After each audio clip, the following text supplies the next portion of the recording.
For the third way of teaching Mills Mess, I'm going to teach you a Mills Mess from the crossed arm reverse cascade.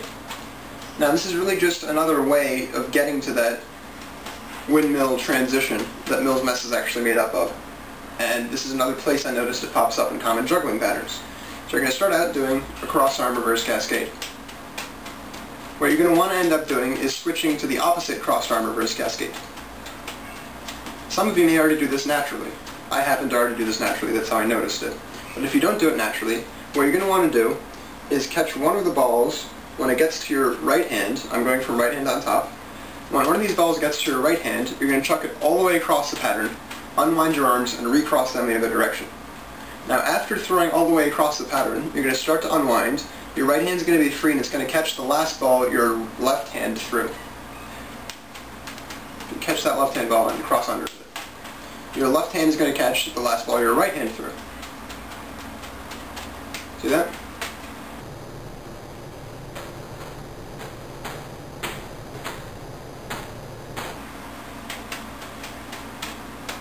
And you end up doing the opposite. Now this way your left hand is going to catch it and throw it back across.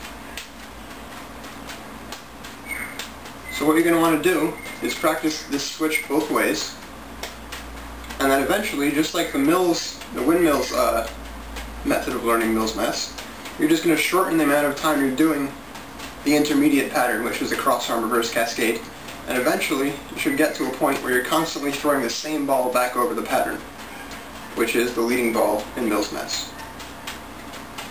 Hopefully that helps some of you. Finally, I'm just going to teach you Mills Mess, step by step, throw by throw, ball by ball.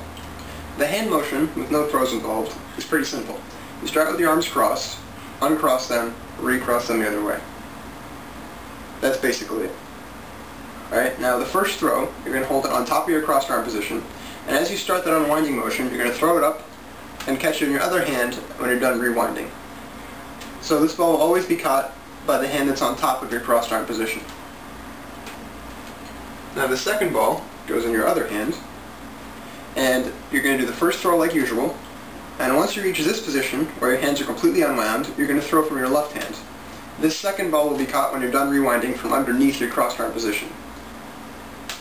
Like that. Now the thing is, both of these balls should follow the same arc. But you might notice that the second ball is thrown when your hands are uncrossed from the left side of your body, and it's also caught on the left side of your body when your hands are recrossed. So how can it follow the same arc? Well, there's a little trick here. The first throw, when you catch it, you should actually slide it towards the outside of your body to move the entire pattern over a bit. Now this really accentuates the sinuous, flowy motion of Mills Mess. And that's how you manage to make both balls follow the same path, even though the second throw is actually caught on the same side of your body as it was thrown. If you get stuck with all the other methods of trying to learn Mills Mess, just stick to this two-ball pattern. Practice it until you're really comfortable with it.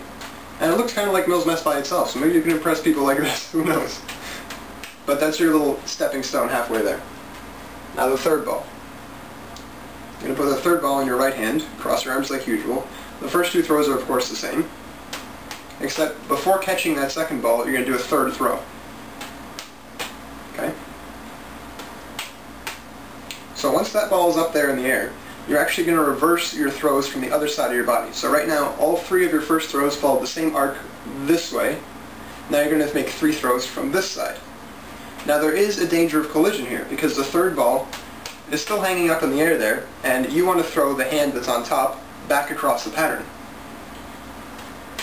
See that near miss? You got to be careful with that. That's also where sliding the pattern over comes in handy, because the third throw should be far enough back that your fourth throw is going to not hit it. But there you have Mills Mess. It's really that simple. You do three throws here. As soon as that one's up in the air, you throw back across the pattern and do your same three throws. So three throws are done from each side of the body.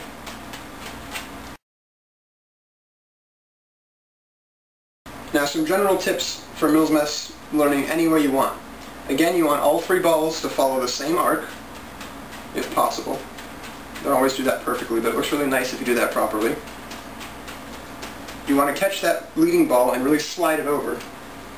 See if I can just light it up for you so you can see what I'm talking about in the full pattern. See that slide after I catch it? That really makes the pattern go nice and back and forth. And the last tip really goes for all juggling tricks, but you want to make sure your catches are very soft. Now if you catch softly, it means you're following the ball in its arc, and your hand is moving at about the same velocity as the ball is when it's caught. So you're going to have to make some quick adjustments in your hands, and you're going to have to really know the pattern and where the balls are coming from to be able to catch it lightly. But if you can do it properly, the balls shouldn't have their motion really interrupted by the catch. The catch should continue the motion of the ball and redirect it for the next throw, which makes it look more of a flowy pattern instead of some awkward, jerky pattern where the balls kind of stop when you catch them. I think that's all I can say about Mills Mess. Good luck with it. It's a great pattern.